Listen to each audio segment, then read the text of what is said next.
For God to break protocol for man, man has to first break protocol for God. Take a look at the story from King Solomon in the book of 1 Kings chapter 3 verse 4. And it says, "So the king went ahead to sacrifice 1,000 burnt offerings.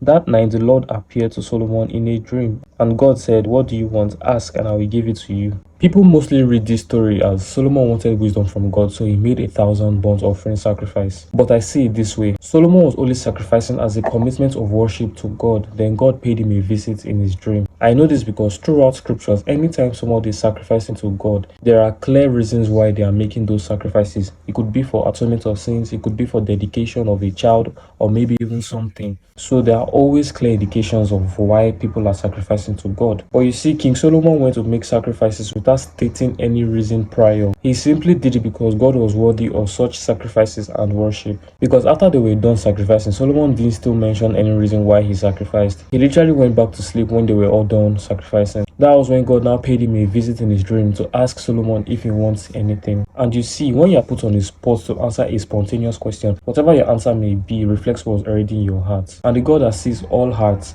saw Solomon's heart and answered his request. Because it's only a wise decision to ask for wisdom instead of prosperity and long life. So you see, from the point where Solomon first offered sacrifices just to worship God, down to the point in which he asked for wisdom instead of riches and health, shows perfectly how he broke protocol for God. So in return, God broke protocol for him by giving him what he wanted and even more. There are a lot of moral stories in which you can get from this particular verse, one of which is, our service to God is not meant to be transactional. We serve him because he is worthy of praises. You can see when Paul and Silas were imprisoned, the natural response that anybody could give was maybe pray for a rescue, or if at all, ask God why they are in prison instead of accomplishing his assignment. But you see, Paul and Silas stood up and broke out into praise and worship. That is breaking protocol. So why won't God intervene on our behalf? So sometimes, despite our current situations, let us learn to give God the praise that is due to him. So this was Day 48. That will be all for today, and I'll be seeing you on the next.